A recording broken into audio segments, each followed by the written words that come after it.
Imagine you wake up tomorrow and you can never be alone again. Not in the bathroom. Not while you sleep. Not while you cry or argue or pick your nose. Every single moment of your life. It's witnessed by other people. Now here's the uncomfortable part. For most of human history, that was just called Tuesday. Privacy as we know it, your bedroom, your locked door, your do not disturb notification is incredibly new.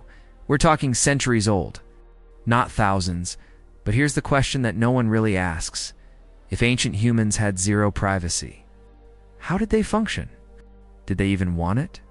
And here's the part that's going to genuinely mess with your head. Some scientists think that the concept of privacy itself might have made us worse at being human. We'll get to that. But first, let's go back. Way back. Picture a cave. 50,000 years ago. Inside that cave, there are maybe 15 to 30 people. Extended family. Hunters, gatherers, elders, babies. They eat together. They sleep together. They get sick together. Is no corner of that cave you could go to where someone couldn't see you? And we're not talking about a big cave. Archaeologists who study early human shelters say most were roughly the size of a 2-car garage, shared by an entire tribe. Now, you might think, okay, that sounds horrible. But here's the thing: these people didn't know what they were. Missing the concept of I need some alone time doesn't exist if you've never been alone. Scientists who study hunter-gatherer groups that still live very similarly to our ancient ancestors found something remarkable. Many of them don't even have a word for loneliness. Not because they're never sad, but because the idea of being isolated from your group, that was so foreign, so genuinely terrifying, that there wasn't language for it. Being alone, for most of human history, wasn't relaxing. It was a death sentence. But here's where it gets strange. If there was no privacy, how did people handle awkward things? Arguments, grief, romantic moments, bathroom situations. The answer involves something anthropologists call social privacy, and it's kind of genius. Many early societies, and this is still documented in surviving hunter-gatherer cultures today, the group developed an unspoken rule. We will look away even when we're right next to you. Everyone's in the same room, but they all collectively pretend they're not watching. No physical privacy, but social privacy. Totally respected. It's like an invisible wall that the whole group agreed to build together. In fact, anthropologist Jean Briggs spent years living with the UTQ Inuit people of northern Canada, and she documented exactly this behavior. People living in tiny spaces with zero physical separation, but with incredibly precise, almost surgical social codes about when to acknowledge someone and when to mentally vanish. And honestly, that's kind of beautiful, but also, wait, what about the bathroom? Yeah, we need to talk about that. Okay, so let's be real. How did ancient humans handle the most private thing humans do? And no, I don't mean therapy outside.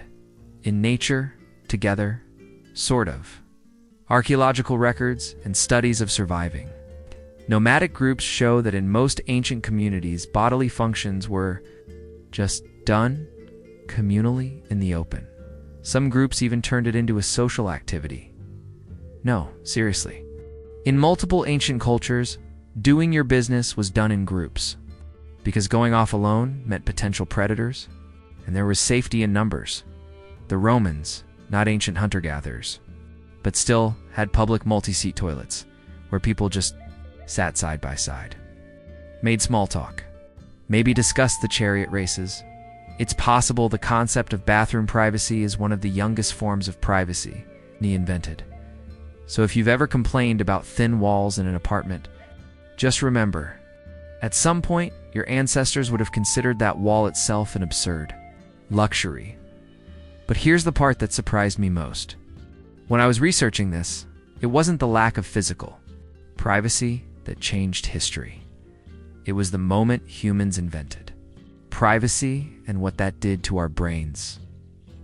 Around 10,000 years ago, humans started farming, and farming meant staying in one place and staying in one place meant building structures, and structures meant walls, and walls meant something that had never existed in human history before, a room that only you were in. Now here's where scientists disagree. Some researchers think this was an enormous positive leap for humanity. Personal space allowed for deeper thought, creativity, individual identity. Others argue it was the beginning of one of humanity's most persistent psychological problems, because here's what happened in that first room alone. 4. The first time in human evolutionary history, a person was truly alone with their thoughts. No social pressure to regulate emotion, no tribal rhythm to sync to, no constant presence to distract from internal noise. Psychiatrists and evolutionary psychologists have noted something fascinating. Many of the anxiety patterns we consider modern problems, rumination, overthinking, existential dread, may have been activated by privacy. Our brains evolved in constant community. The moment we were alone, the brain treated it as a threat signal. Because for 290,000 years before that first room, alone meant danger. So our ancestors didn't just lose privacy when they found it. Some of them didn't handle it well at all. Now, some ancient people did have privacy, sort of, but only the incredibly wealthy. And even their privacy was peculiar. Take ancient Rome. Rich Romans had private bedrooms called cubicula. But it wasn't unusual for a personal servant to sleep at the foot of the bed every night. Not because Romans were weird. Well, okay, sometimes, but because darkness was dangerous. Fire was a risk. Medical emergencies needed immediate response. And status was demonstrated through how many people attended to you at all times. Privacy, in ancient elite circles, was almost seen as a social failure. Like, why are you alone? Are you not important enough to have people around you? Egyptian pharaohs were almost never physically alone. Every moment was witnessed by scribes, servants, guards, priests. Their bathroom visits were attended by officials. Their meals involved full ceremonies. Their sleep was monitored. And this wasn't cruelty. It was status. Being watched meant you mattered, which means privacy wasn't just absent in ancient times in some cases. It was actively undesirable. But then something happened in the 17th century that flipped everything upside down. And it started with a completely unexpected invention, the printing press. Hear me out. Before mass-produced books, reading was a communal, out-loud activity. You gathered, someone read, everyone listened. But once books became cheap and plentiful, something strange began happening across Europe. People started going to separate rooms to read silently.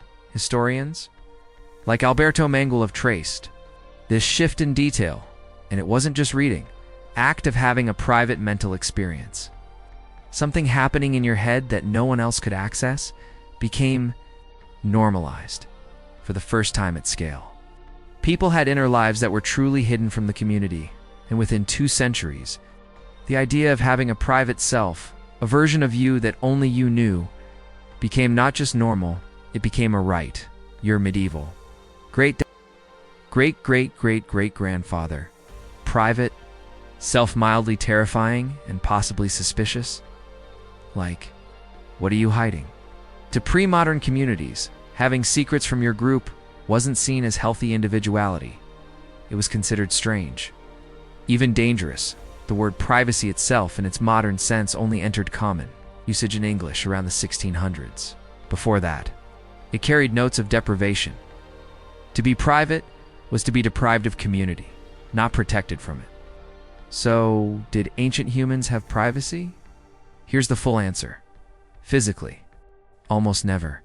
They lived in tight clusters, slept in shared spaces, worked in groups, and ate communally from birth to death. Mentally, more than you'd think and less than we do. They had social systems to create emotional space inside physical closeness. The unspoken look-away rules. The collective fiction that let individuals breathe, but the inner private self, the version of you no one can access. The thoughts you don't share. The identity you protect behind closed doors and password-locked phones. That is shockingly new. We are the first humans in history who consider private thought not just normal, but a fundamental right. And here's the twist that genuinely stopped me cold. Our brains, the same brains our ancient ancestors had, were never designed for this much privacy. Loneliness rates in fully connected, highly private modern societies are at all-time highs. Anxiety and depression have surged. In the exact centuries when personal privacy expanded fastest, that doesn't mean privacy is bad, but it does mean something profound. We evolved for togetherness. We built a world for solitude, and we're still figuring out what to do with that.